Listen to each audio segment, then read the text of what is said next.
Allah SWT meridai keduanya. Beliau berkata, kuntu khalfa Rasulullah sallallahu alaihi wasallam. Aku berada di belakang Rasulullah sallallahu alaihi wasallam yauman pada suatu hari. Artinya pada hadis ini Ibnu Abbas radhiyallahu anhuma dibonceng oleh Nabi kita Muhammad sallallahu alaihi wasallam di atas kendaraannya.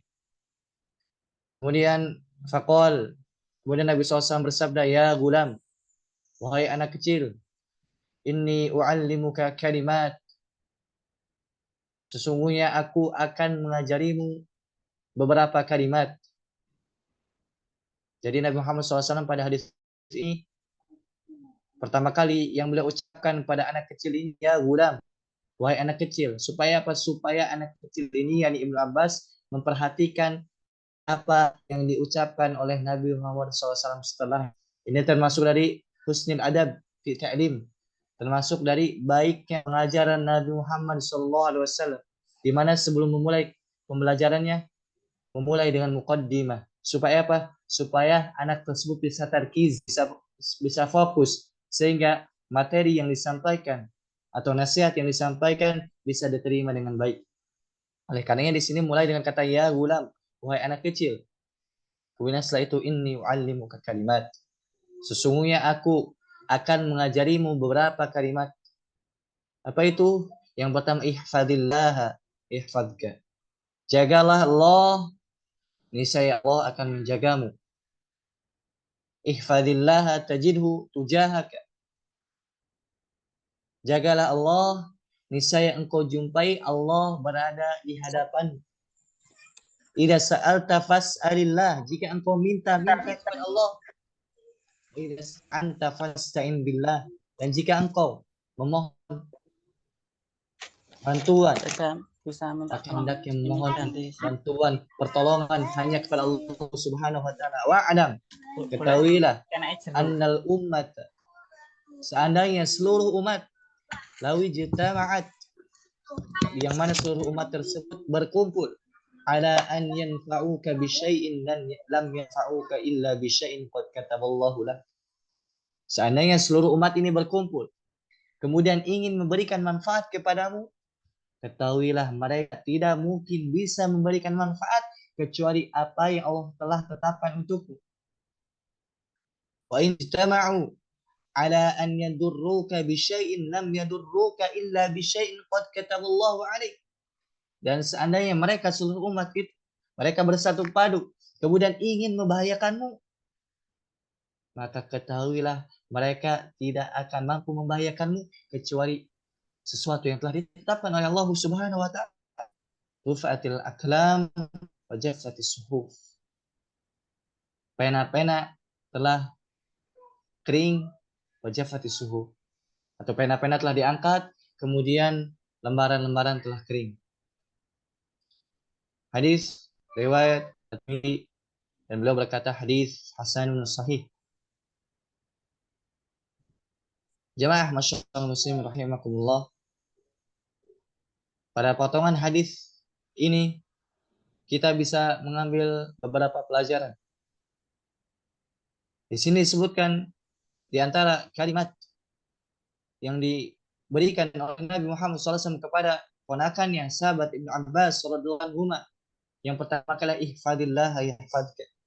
Jagalah Allah, niscaya Allah akan menjagamu. Artinya apa? Jagalah Allah Subhanahu wa taala dengan cara menunaikan Allah perintahkan kepadamu. Jagalah Allah dengan cara tidak melampaui batasan-batasan yang Allah tetapkan.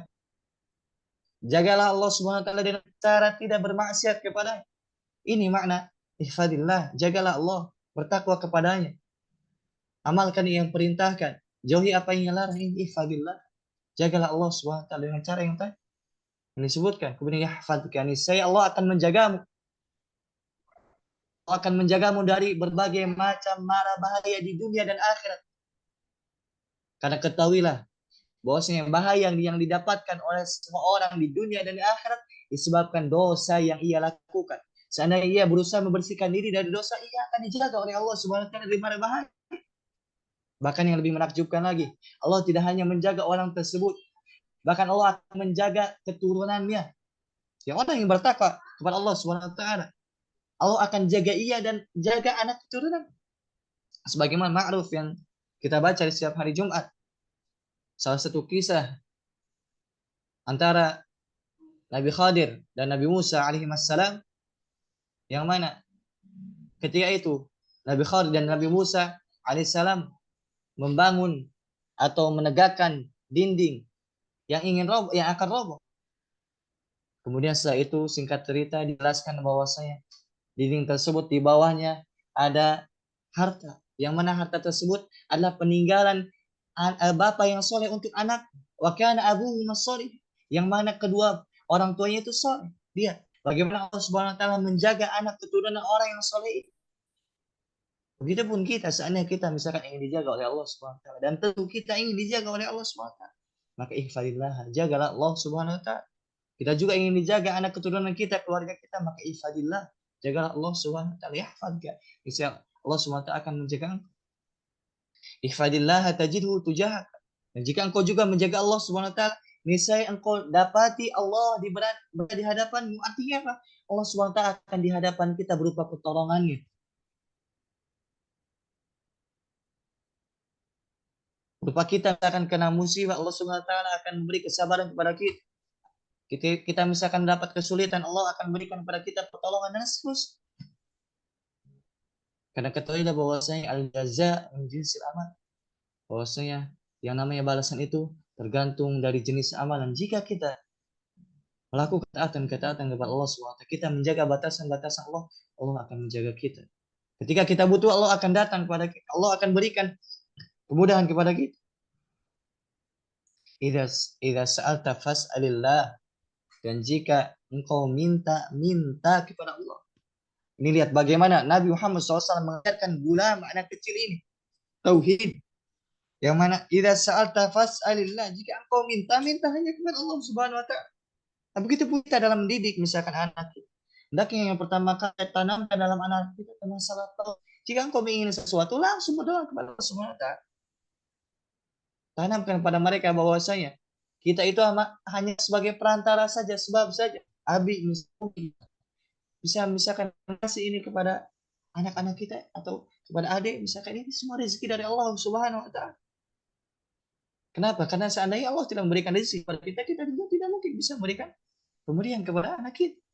Nah, tanamkan idza sa'alta fas'alillah, jika minta kepada Allah. Ud'uni astajib lakum, kata Allah Subhanahu wa taala. Berdoalah langsung kepadaku, astajib lakum. Niscaya aku akan kabulkan. Wa idza salaka ibadi anni fa inni qarib ujibu da'wata da'i idza da'an. Jika hambaku bertanya tentangku, kata Allah, maka ketahui aku ini qarib, aku ini dekat. Ujibu da'wata da'i idza da'an. Aku mengijabah setiap orang yang meminta kepada. Oleh karena idza sa'alta fas'alillah, jika engkau minta kepada Allah Subhanahu wa taala. Wa idza ista'anta fasta'in billah. Dan jika engkau mohon pertolongan, hendaknya memohon pertolongan kepada Allah Subhanahu wa taala. Lihat bagaimana dalam hal ini Nabi SAW mengajarkan anak kecil ini untuk menyadarkan diri kepada Allah Subhanahu wa taala, tawakal kepada Allah Subhanahu wa taala, meminta kepada Allah perlindungan, meminta segala sesuatu hanya kepada Allah Subhanahu wa taala. Kemudian setelahnya Nabi SAW mengajari si gulam ini, Ibnu Abbas radhiyallahu anhu, wa'lam, ketahuilah annal ummata, seandainya seluruh umat dari awal sampai akhirnya, dari awal Nabi Adam sampai nanti hari kiamat, seluruh umat itu bersatu ingin memberikan manfaatmu, lam yanfa'uka illa bisyai'in qad kataballahu. Mereka itu seluruh umat, meskipun seluruhnya ingin berikan manfaat kepadamu, tetapi ketahuilah mereka tidak mungkin bisa memberikan manfaat kecuali itu sudah takdir dari Allah Subhanahu wa taala. Seandainya Allah tidak menakdirkan seluruh umat bersatu padu pun ingin memberikan manfaat, tidak akan sampai manfaat tersebut kepada kita. Ini apa? Mengaitkan gulam ini, anak kecil ini khususnya, kemudian umumnya kepada kita untuk apa? Percaya masalah takdir ini. Segala sesuatu beredar di atas takdir Allah Subhanahu wa taala. Seandainya seorang misalkan membenci datangnya suatu nikmat kepada kita, ini saya bencian mereka itu tidak akan menghalangi nikmat tersebut datang, nikmat tersebut kepada kita. Begitu pun sebaliknya. Oleh karena ya, ketika kita misalkan beramal, maka jangan hiraukan perkataan manusia. Mereka itu tidak bisa memberikan manfaat meskipun hanya setitik saja tidak bisa. Satu orang, dua orang, tiga orang, satu kaum, seluruh umat saja seandainya mereka berikan manfaat, ingin memberikan manfaat, tetapi Allah tidak menakdirkannya, maka tidak akan memberikan manfaat sedikit apapun, sekecil apapun. Wa in ijtama'u ala an yadurruka bi syai'in lam yadurruka illa bi syai'in qad kataballahu 'alaik. Kemudian seandainya mereka itu berkumpul bersatu padu ingin memberikan mudarat kepadamu, lam yadurruka illa bi syai'in qad kataballahu 'alaik. Mereka itu tidak akan mampu memberikan mudarat kepadamu kecuali sesuatu yang sudah ditetapkan oleh Allah Subhanahu wa taala. Kemudian Nabi SAW menutup sabdanya, rufi'at al-aqlam. Pena-pena telah diangkat. Artinya sudah ditetapkan. Kenapa Allah Subhanahu wa taala menjadikan pena ini sebagai pelantara pencatat takdir? Allah berfirman kepada pena, uktub, tulis. Kata pena tersebut, apa yang aku tulis? Uktub kulla syai'in yaumil qiyamah atau kama qala. Tulis segala sesuatu sampai hari kiamat. Jadi dari mulai penciptaan manusia, bahkan dari penciptaan langit dan bumi sampai hari kiamat, sampai seorang masuk surga, neraka sudah ditetapkan Allah Subhanahu wa taala. Wajafatis suhuf, lembaran takdir sudah kering, sudah tidak ada apa namanya, sudah tidak berubah dalam masalah takdir. Kan tapi perlu diketahui dalam masalah takdir ini apa? Meskipun segala sesuatu sudah ditakdirkan oleh Allah Subhanahu wa taala, akan tapi manusia diberi pilihan. Manusia diberi akal. Dengan akal tersebut dia bisa merenungi, dengan akal tersebut dia bisa memilih jalan yang benar. Meskipun telah ditakdirkan, akan tapi Allah Subhanahu wa taala telah mengutus rasul yang mendengar rasul tersebut Allah menjelaskan mana yang benar, mana yang salah. Allah memberikan akal manusia sehingga dia bisa menilai dengan akalnya mana yang benar, mana yang salah. Karena terjadi di zaman sahabat Nabi Muhammad SAW terkait masalah takdir ini.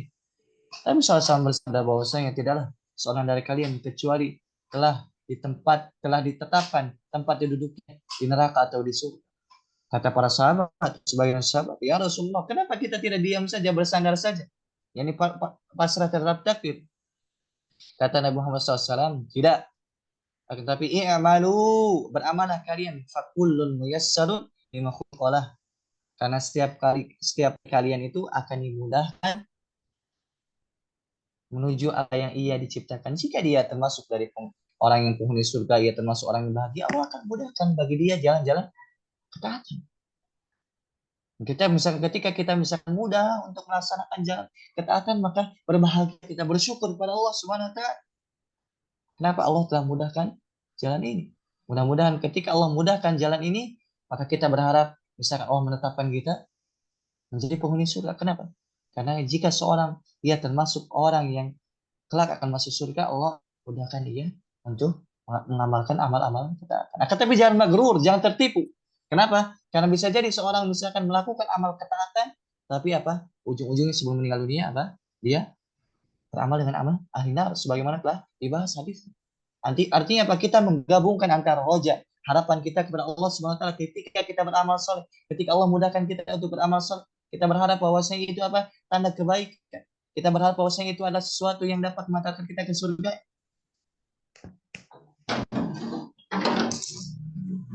Tetapi bersama dengan itu apa? Kita takut juga kepada Allah Subhanahu wa taala. Takut apa? Takut misalkan kita di akhir kehidupan kita apa?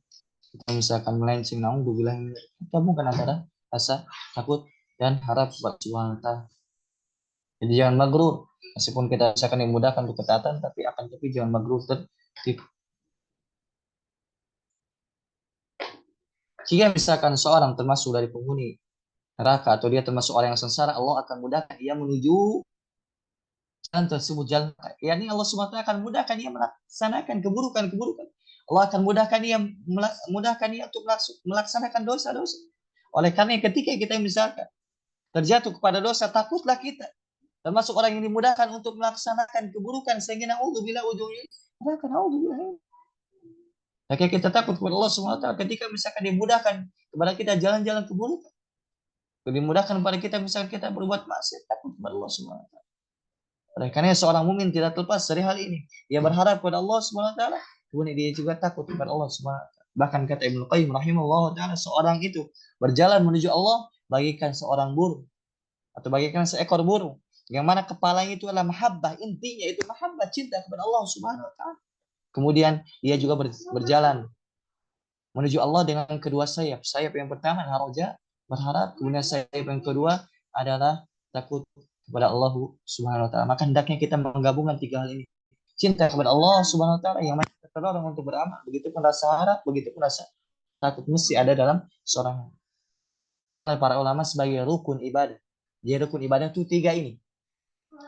Rukun ibadah itu tiga. Pertama cinta, yang kedua roja, kemudian yang ketiga mahabbah. Cinta, mahabbah, yang kedua roja, harap, kemudian yang ketiga khauf, yaitu rasa takut. Kalau syarat ibadah ada dua. Syarat ibadah itu ikhlas dan ittiba. Kemudian rukun ibadah itu ada tiga. Sebagaimana yang disebutkan rukun ibadah apa tadi? Pertama mahabbah, cinta, kemudian roja, yaitu rasa harap, kemudian al-khauf, rasa takut. Kemudian ma'asyarul muslimin rahimakumullah, ada riwayat lain dalam hadis ini. Wa fi riwayati ghairi Tirmidzi, riwayat selain dari Imam At-Tirmidzi rahimallahu ta'ala.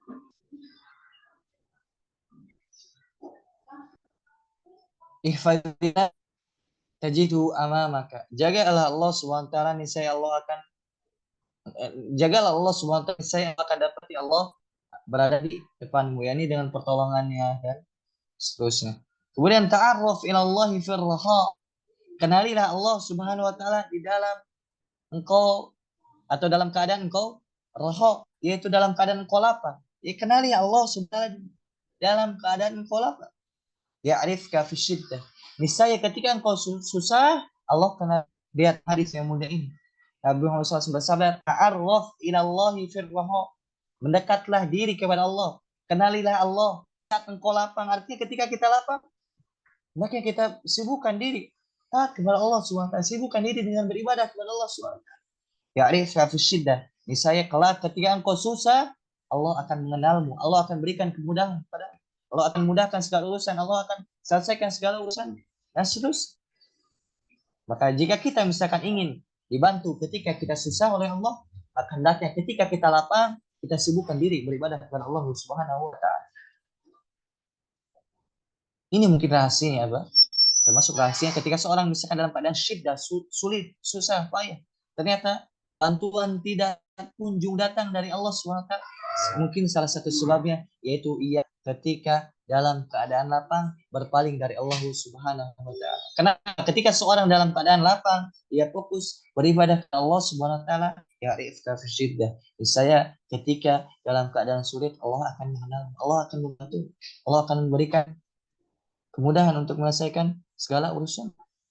Kemudian wa'lam anna man akhta'aka lam yakun yusibaka. Ketahuilah bahwasanya sesuatu yang tidak akan menimpamu atau sesuatu yang tidak ditakdirkan akan menimpamu, lam yakun yusibaka, itu tidak akan menimpamu.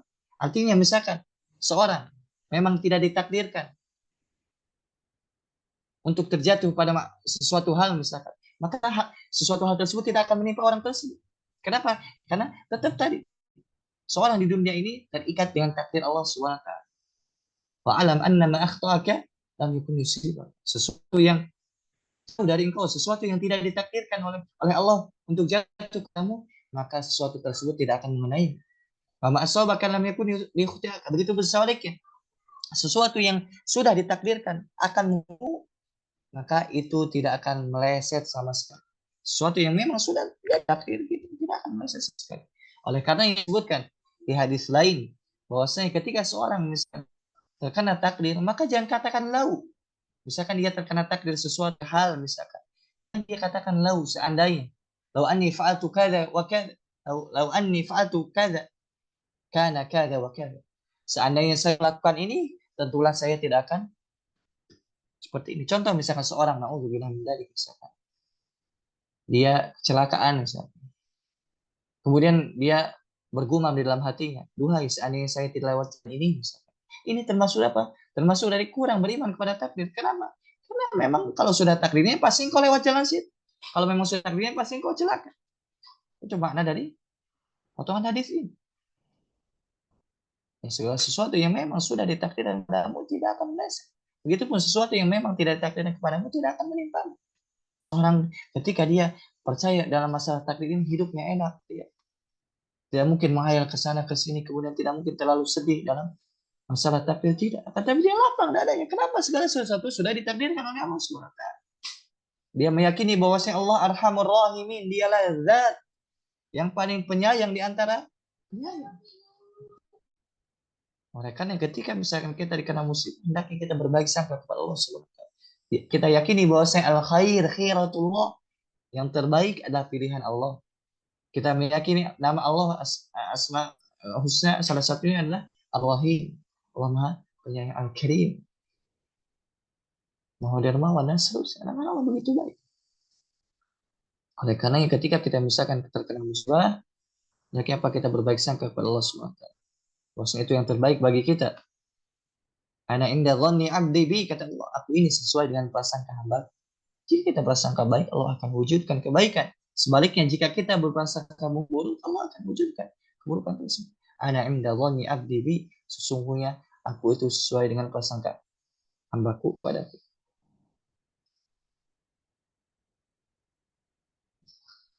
Fa'alam anna nasra ma'as sabri, ketahuilah bahwasanya pertolongan itu bersamaan kesabaran.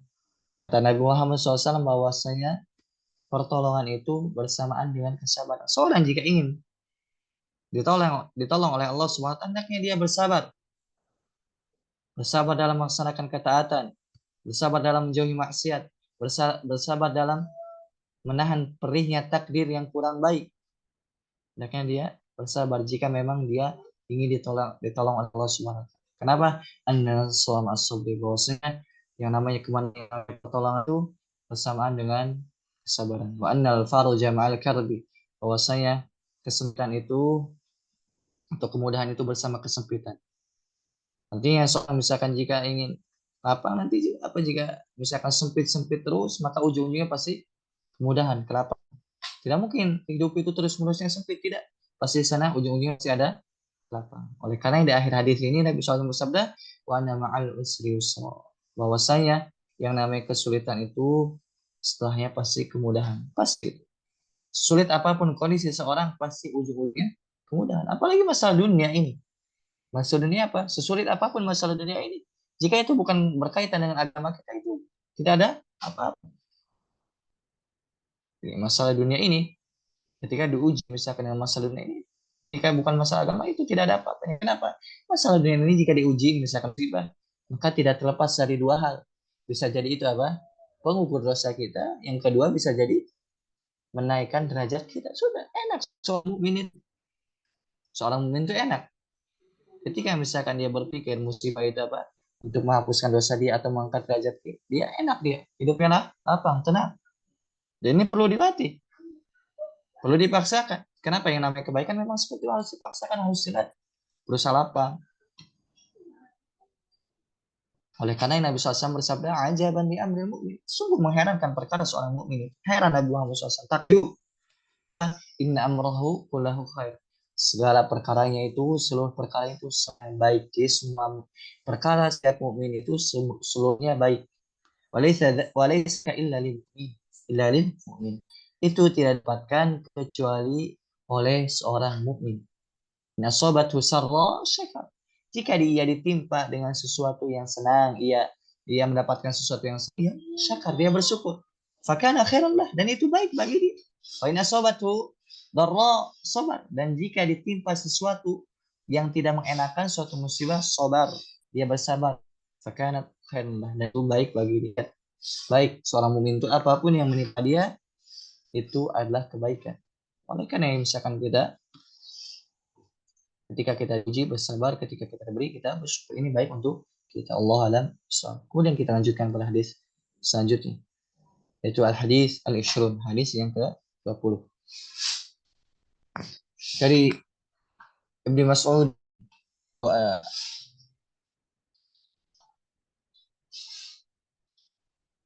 yang benar insya Allah bukan Ibnu Mas'ud, tapi Ibnu Mas'ud kalau nanti kita cek lagi di koreksi di grup insya Allah. Yang benar adalah Abu Mas'ud, bukan Ibnu Mas'ud. Abu Mas'ud adalah sahabat Abdullah bin Mas'ud. Kalau ini Abu Mas'ud yaitu Uqbah bin Amrin al-Badri, sahabat yang mulia Abi Mas'ud Uqbah ibni Amrin Al-Ansari Al-Badri. Beliau adalah dari sahabat Ansor, yaitu dari Madinah. Karena kita ketahui bahwasanya sahabat itu apa? Secara umum ada dua, yaitu Al-Ansor yang di Madinah, Al-Muhajirin yaitu yang di Mekah yang hijrah ke Madinah. Al-Badri. Al-Badri artinya orang yang mengikuti perang Badar. Jadi kalau misalkan dijumpai ada sahabat yang Al-Badri ujungnya, maka sahabat tersebutlah orang yang mengikuti perang Badar. Dan Allah berfirman kepada sahabat yang mengikuti perang Badar adalah beramallah terserah kalian. Allah SWT telah mengampuni kalian. Kemudian radhiyallahu anhu, semoga Allah meridhoinya, beliau berkata, qala Rasulullah sallallahu alaihi wasallam, Rasulullah SAW bersabda, inna mimma adrakan nasu min kalamin nubuwah al-ula idza lam tastahi fasna' ma syi'ta. Rawahu al-Bukhari. Artinya, inna mimma adrakan nas, sesungguhnya perkara yang mana manusia mendapatinya min kalami nubuwah, dari ucapan para nabi, yang pertama yaitu idza lam tastahi fasna syi'ta. Jika engkau tidak malu, maka berbuatlah semaumu. Jadi dalam hadis ini Nabi Muhammad bersabda, suatu hal yang mana manusia itu tahu hal tersebut, ucapan tersebut, yang mana ucapan tersebut adalah termasuk dari ucapan para nabi yang terdahulu. Artinya apa? Ucapan ini yaitu jika engkau tidak malu, berbuatlah sehendakmu. Artinya ucapan ini apa? Dari mulai nabi terus diwarisi dari satu zaman ke zaman yang lain.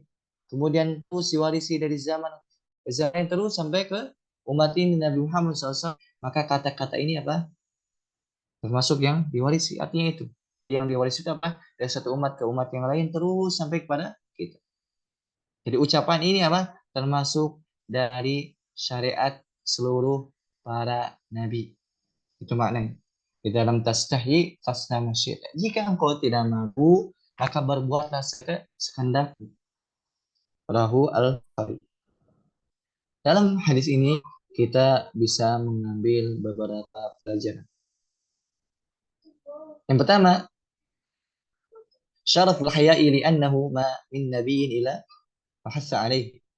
Ini termasuk dari mulianya al-haya, yaitu rasa malu. Jadi malu itu apa? Begitu mulia. Saking mulianya malu ini, seluruh para nabi menganjurkannya menjadi syariat para nabi. Karena kita ketahui bahwasanya para nabi itu dalam masalah furu', dalam masalah cabang itu berbeda-beda.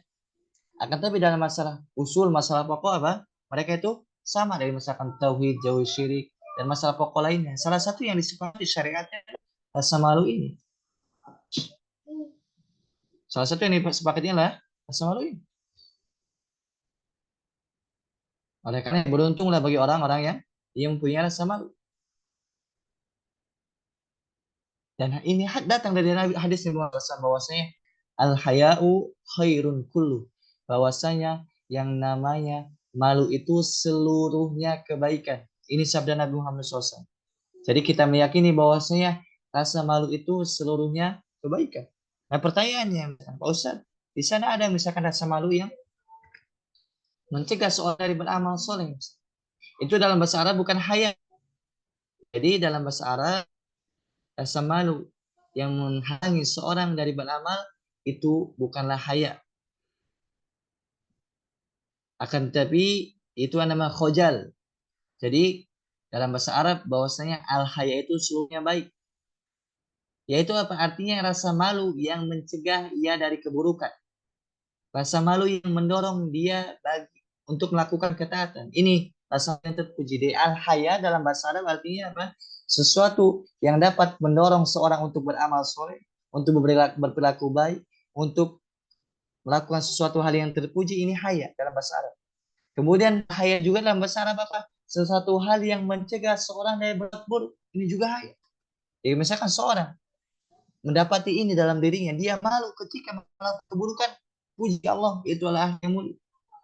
Jika misalkan di dalam diri seorang, misalkan dorongan untuk beramal soleh, ketika ia tidak beramal soleh, malu, maka puji Allah SWT itu adalah al-haya yang dipuji oleh Allah SWT, yang dipuji oleh Nabi Muhammad SAW. Al-haya'u khairun kul, yang mana al-haya itu, rasa malu itu kebaikan seluruh. Puji Allah SWT. Nah, kebalikan dari ini, yaitu rasa malu yang mencegah seorang dari beramal. Misalkan saya kalau berhijab, ini bukan haya dalam bahasa, tapi khojal. Itu khojal. Khojal itu apa? Malu yang mencegah dari berbuat baik. Misalkan seorang malu ketika silaturahmi, malu untuk laki-laki sholat ke masjid, ini malu yang tercela. Mudah-mudahan dapat dipahami. Jadi dalam bahasa Arab al-haya itu seluruhnya adalah kebaikan. Tadi kebaikan yang mendorong seorang untuk beramal. Ketika dia beramal ketika ia tidak beramal satu malu. Malu kepada Allah. Allah telah memberikan rezeki kepada dia. Allah telah mencukupi segala kehidupan dia. Malu dia kalau tidak beribadah kepada Allah Subhanahu wa taala. Begitu pun malu yang ketika ia ingin bermaksiat, malu kepada Allah Subhanahu wa taala. Allah yang berikan rezeki kepada dia, berikan nafas, berikan kehidupan. Masa Allah yang berikan kehidupan, nafas, rezeki, yang berani bermaksiat kepada Allah Subhanahu wa taala. Ini durhaka kepada Allah Subhanahu wa taala. Tidak tahu berterima kasih. Sebagaimana seorang dididik oleh ibunya, dididik oleh ayah, apa yang diinginkan diberikan oleh ayah dan ibunya, akan tetapi orang tersebut tidak nurut kepada ayah dan ibu, itu durhaka. Lalu apa kiranya dengan Allah SWT? Dan lebih dari hendaknya kita malu kepada Allah SWT. Jika malas-malas beribadah, kita malu misalkan tidak beradab menuntut ilmu, terus hendaknya malu seperti itu kepada Allah Subhanahu wa taala. Dan tadi ada malu yang tercela, yaitu dalam bahasa bukan malu sebenarnya, tapi istilahnya apa? Khojal. Itu malu dalam melaksanakan ketaatan, ini yang tercela. Kemudian makna hadis ini juga apa? Bukan berarti seorang apa diperintahkan untuk berbuat enaknya, tidak. Apa seolah-olah dalam hadis ini berkata, jika engkau tidak malu berbuat seenaknya. Akan tapi apa? Makna hadis ini apa? Jika memang engkau tidak punya rasa malu, maka berbuatlah sekehendakmu dan ketahuilah bahwasanya engkau akan dibalas dengan perbuatanmu. Itu makna hadis. Jadi makna hadis ini apa? Jika engkau tidak malu, berbuatlah seenakmu. Akan tapi perlu diketahui, ketika engkau berbuat seenakmu, engkau akan dibalas dengan perbuatanmu itu. Itu mana dari hadis ini. Wallahu a'lam bishawab. Kemudian al-haya juga termasuk dari cabang keimanan. Wal haya'u syu'batun minal iman. Al-haya itu, rasa malu itu termasuk cabang dari keimanan. Jadi keimanan itu bertingkat-tingkat. Yang paling afdolnya adalah kalimat la ilaha illallah. Kemudian wal haya'u syu'batun minal iman. Dan haya itu termasuk dari cabang keimanan. Kemudian kita lanjutkan pada hadis yang ke-21. Al-haditsul hadi wal ishrun. Hadis yang ke-21. Abi Amrin. Dari sahabat Abi Amrin. Kunyahnya Abi Amrin. Wakilah Abi Amran. Dan dikatakan beliau, jadi kunyah itu khilaf ulama. Ada yang mengatakan kunyah itu Abi Amrin. Kunyah itu apa? Kata yang diawali dengan Abi. Misalkan. Atau Abu Fulan, Abu Muhammad, ini kunyah. Atau Ummu misalkan. Ummu Abdillah, ini kunyah. Atau Ibnu misalkan. Ibnu Mas'ud, ini kunyah. Atau misalkan Ukhtu Harun, ini juga kunyah. Dan seterusnya. Jadi rawi hadis ini, sahabat ini, ada yang mengatakan Abi Amrin dan dikatakan juga Abi Amr. Kemudian siapa nama aslinya? Sufyan bin Abdullah. Sufyan putranya Abdullah, Sufyan bin Abdullah radhiyallahu anhu, semoga Allah meridainya. Qala, beliau berkata, qultu, aku berkata, ya Rasulullah, wahai Rasulullah, kulli fil Islam qaulan, katakanlah kepadaku suatu kata, la as'alu anhu dan ghairak, yang mana kata tersebut aku tidak akan tanya kepada selainmu. Artinya apa ya Rasulullah, berikan wasiat yang penting kepadaku. Katakan suatu hal kepadaku yang mana ketika engkau ucapkan perkataan tersebut, aku tidak butuh kepada ucapan yang lain. Kenapa? Karena ucapan tersebut begitu agung. Dan buktinya ucapan yang akan disabdakan oleh Nabi SAW atau yang telah disabdakan yang akan kita baca, yaitu kata Nabi SAW, qal qul amantu billahi tsumma istaqim. Katakanlah amantu billah, aku beriman kepada Allah, tsumma istaqim, kemudian istiqomahlah. Jadi karena Nabi Muhammad SAW kata tersebut adalah amantu billah, aku beriman kepada Allah, kemudian tsumma istaqim, kemudian istiqomah. Kemudian masya Allah muslimin rahimakumullah, makna istiqomah disebutkan oleh Ibnu Rajab Al-Hambali rahimahullah, istiqomah adalah suluku thariqil mustaqim. Yang namanya istiqomah itu adalah meniti jalan yang lurus. Jadi yang namanya istiqomah itu apa? Meniti jalan yang lurus. Jadi tidak ada yang namanya istiqomah di dalam keburukan. Tidak ada. Atau istiqomah di dalam bid'ah misalnya, tidak ada. Istiqomah dalam maksiat misalkan, tidak ada. Yang namanya istiqomah itu apa? Meniti jalan yang lurus. Suluku thariqil mustaqim, meniti jalan yang lurus. Jalan yang lurus itu apa? Para ulama ketika menafsirkan ihdinas siratal mustaqim, tunjukkanlah kami kepada jalan yang lurus, mereka bermacam-macam, akan tapi intinya sama. Jadi para ulama ketika menafsirkan ihdinas siratal mustaqim, tunjukilah kami kepada jalan yang lurus. Nah, jalan yang lurus itu apa? Yang sebagian menafsirkan al-Islam. Jalan yang lurus itu adalah al-Islam. Yang kedua, menafsirkan bahwasanya jalan yang lurus itu adalah Al-Quran. Al-Islam, Al-Quran. Kemudian ada yang menafsirkan bahwasanya jalan yang lurus adalah As-Sunnah. Jadi Al-Islam, Al-Quran, As-Sunnah. Ada juga yang menafsirkan bahwasanya jalan yang lurus adalah Abu Bakar dan Umar. Abu Bakar dan Umar. Nah, dalam istilah usul tafsir, bahwasanya penafsiran ini disebut dengan ikhtilaf tanawwu', perbedaan tanawwu', jenis. Artinya apa? Khilaf ini, perbedaan ini apa? Tidak bertentangan sama sekali. Jadi ada istilah dalam usul tafsir, dalam masalah menafsirkan apa? Ada di sana penafsiran ulama salaf yang berbeda. Dari segi lafaz akan tapi maknanya tidak bertentangan sama sekali. Ini juga empat hal ini khilaf tanawwu'. Dalam hal empat itu tidak bertentangan sama sekali. Justru bisa dijamak, digabungkan. Kenapa? Karena yang namanya siratal mustaqim adalah al-Islam. Yang namanya siratal mustaqim adalah Al-Quran. Yang namanya siratal mustaqim adalah Al-Sunnah. Yang namanya siratal mustaqim adalah Abu Bakar. Kenapa? Yang namanya pasti dibangun di atas Al-Quran dan Sunnah. Yang namanya Islam, Al-Quran dan Sunnah mesti dipahami dengan pemahaman Abu Bakar. Pemahaman para sahabat Nabi Muhammad SAW. Oleh karenanya, yang namanya istiqomah apa tadi? Siratal mustaqim, menempuh jalan yang lurus, dan jalan yang lurus empat hal ini. Itu Al-Quran dan Sunnah, Islam, Al-Quran dan Sunnah, serta pemahaman para sahabat Nabi Muhammad SAW. Ada juga yang menafsirkan bahwasanya ihdinas siratal mustaqim adalah menggabungkan antara ilmu dan amal. Ini juga benar. Kenapa?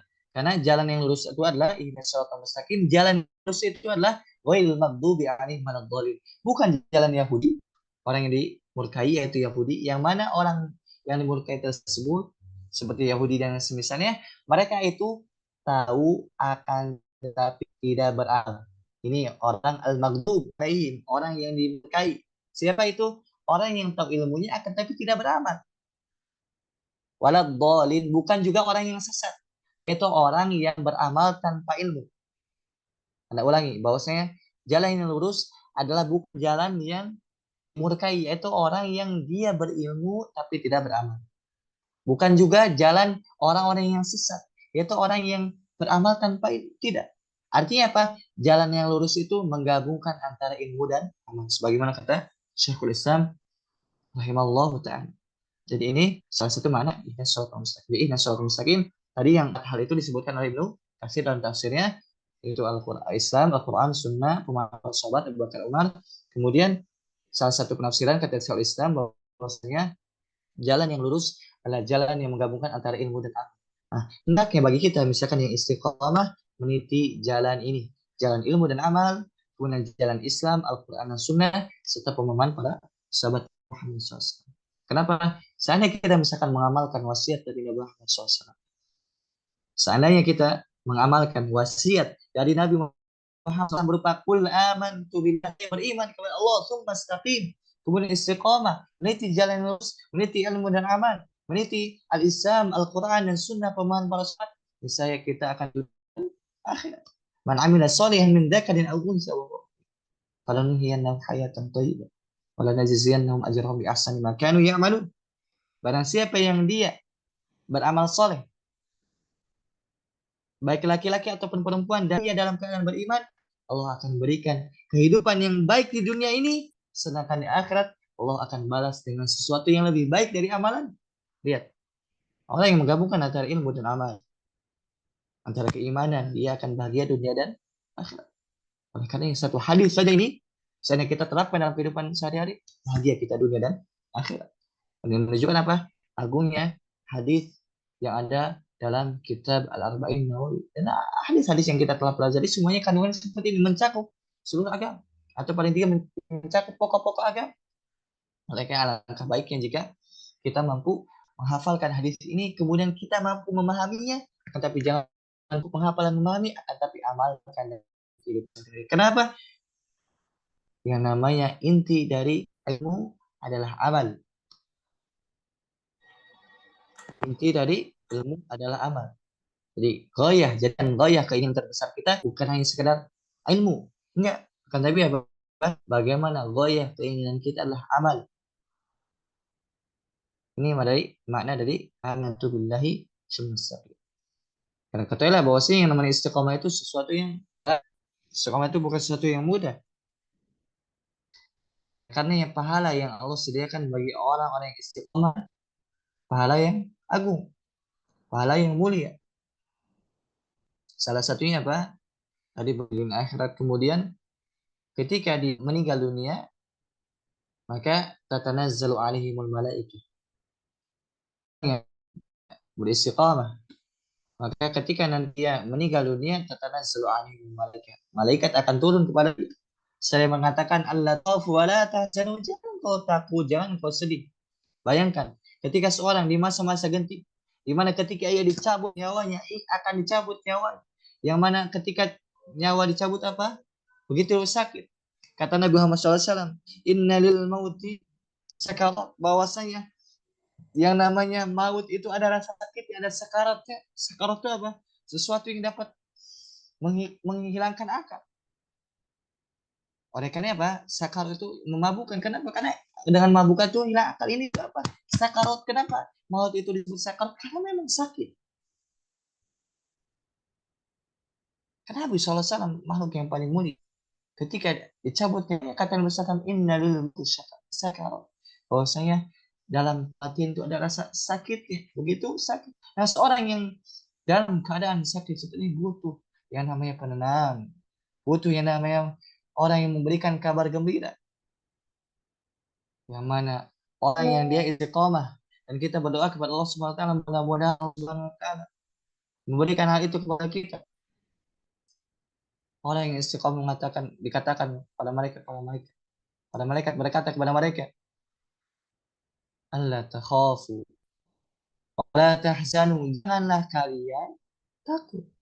Jangan juga kalian sedih. Artinya apa? Jangan kalian takut terhadap apa yang akan terjadi hari kiamat. Jangan kalian takut terhadap apa yang akan kalian hadapi setelah kematian ini. Jangan kalian takut. Kalian setelah capek-capek di dunia beramal, kalian telah memaksakan diri beramal. Ketika orang lain misalkan sibuk dengan suatu hal yang dapat mengalahkan, sibuk dengan dunia, engkau fokus dengan beramal. akhirat. Maka Allah takut. Jangan kau takut. Allah telah sediakan bagi engkau sesuatu yang mulia. Wala tahzanu, jangan engkau juga sedih. Jangan sedih terhadap keluarga yang kau tinggalkan di dunia. Jangan kau sedih. Allah yang akan menjaga mereka. Allah yang akan menjaga. Allah akan menjadi wali mereka. Allah yatawalla sholihin. Allah yang akan menjadi wali orang-orang saleh. Nah, disebutkan tadi bagaimana Allah menjaga anak dari orang yang soleh. Wa kana abuhuma sholihan. Dan kedua orang tuanya adalah orang yang tua yang baik. Anak yang dijaga oleh Allah. Oleh karena Allah takhaf wa la tahzan.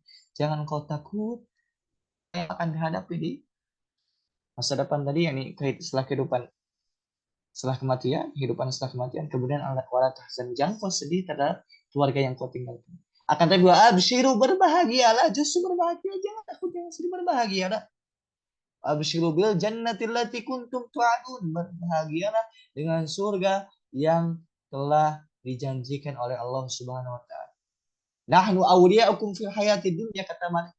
Aku yang menjadi wali kami yang menjadi wali penolong kau di dunia dan di akhirat. Malaikat yang menjadi wali. Karena begitu aku kedudukan istiqomah, kehidupan seorang hamba, malaikat yang langsung menjadi wali yang penolong. Ketika seorang yang berusaha istiqomah misalkan dijauhi oleh teman-teman, kemudian dia merasa asing, misalkan, jangan takut, para malaikat yang menjadi wali penolong. Nahnu awliyakum fil hayati dunya fil akhir. Walakum fiha ma tashtahi anfusukum, walakum fiha ma tad'un. Di akhirat kelak ada sesuatu yang kamu inginkan, apa yang kamu inginkan ada semua. Subhanallah. Ini balasan bagi orang yang istiqomah. Apa yang kau inginkan di akhirat ada semua. Maka jangan sedih ketika seorang misalkan terluput darinya di dunia ini, misalkan pengen ini nggak terwujud, pengen ini nggak terwujud, nah, jangan bersedih.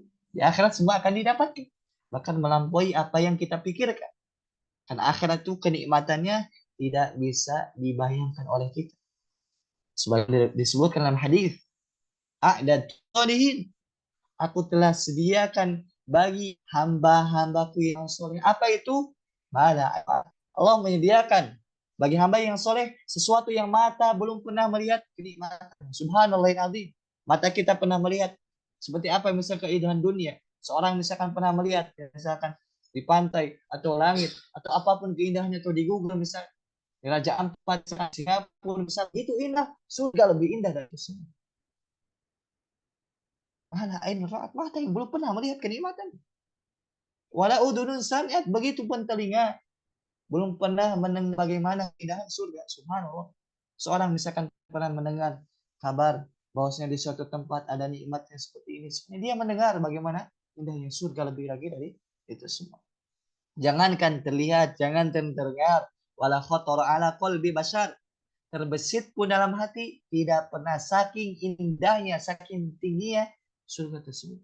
Ya misalkan terbesit dalam hati kita, pengen pesawat, pengen istana, pengen ini, pengen itu, ada semua. Bahkan lebih dari itu, semua, subhanallah. Bahkan hendaknya apa? Terdorong kita untuk bisa istiqomah, meniti jalan yang lurus, meniti jalan ilmu dan amal, meniti Islam, meniti Al-Quran, meniti Sunnah, meniti pemahaman para sahabat, mesti itu. Jika memang kita ingin bahagia dunia akhirat. Oleh karena yang kata Syaikhul Islam rahimahullah ta'ala, saking besarnya kedudukan istiqamah ini, saking sulitnya kedudukan istiqamah ini, a'zamul karamah luzumul istiqamah. Karamah yang paling mulia, yang paling besar adalah seorang bisa istiqamah. Kata Syekhul Islam Ibnu Taimiyah, yang namanya a'zamul karamah luzumul istiqamah. Karamah yang paling besar adalah seorang bisa istiqomah. Ini karamah. Bukan karamah itu bisa terbang. Bukan karamah itu bisa berjalan di atas air. Sebenarnya itu. Kenapa? Karena memang ada karamah. Al-Sunnah ya, ada karamah. Bisa jadi seorang misalkan jalan di atas air. Bisa jadi. Tapi apa? Itu nadir. Jalan. Dan karamah itu apa? Bisa jadi orang yang iya kelabui setan misalkan. Orang di jalan apa? Berjalan di atas kaki. Ya bisa orang soleh, bisa orang soleh, bisa orang soleh, bisa orang buruk. Kalau misalkan orang soleh, kita lihat amalannya sesuai sunnah tidak. Kalau sesuai sunnah, kita katakan karom. Dan karomah itu apa? Dadakan. Tidak mungkin seorang rencanakan punya karomah. Karomah itu dadakan. Begitu pun misalkan jangan tertipu, seorang bisa karomah, bisa ini, bisa itu. Seandainya yang menyelisihi sunnah. Itu bukan karamah, itu dari setan. Itu. Jadi intinya apa? Karamah ada. Karamah itu apa? Sesuatu di luar nakal akal sehat. Nah, seorang bisa terbang, bisa berjalan ini dan itu. Artinya sesuatu yang akal sehat apa? Kita bisa mencerna. Dalam istilah para nabi apa? Mukjizat. Kalau orang soleh apa?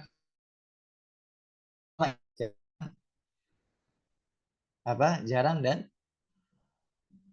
bisa dikelabui oleh setan. Bisa jadi itu bukan karamah, tetapi bisa mengelabui sebagai karamah. Tapi kata Syekhul Islam rahimahullah ta'ala, bahwasanya a'damul karamah uzumul istiqamah. Karamah yang paling besar adalah seorang bisa istiqamah.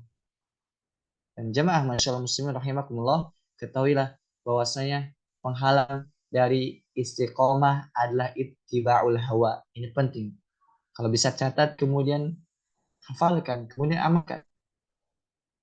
Bahwasanya penghalang yang terbesar untuk seorang bisa istiqamah adalah ittiba'ul hawa.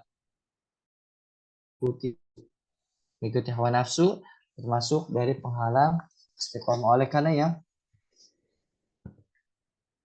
Allah SWT berfirman dalam Al-Quran, wastaqim kama umir. Istiqamalah engkau sebagaimana engkau diperintahkan. Lihat, istiqamah mesti sesuai syariat. Allah berfirman langsung, wastaqim kama umir.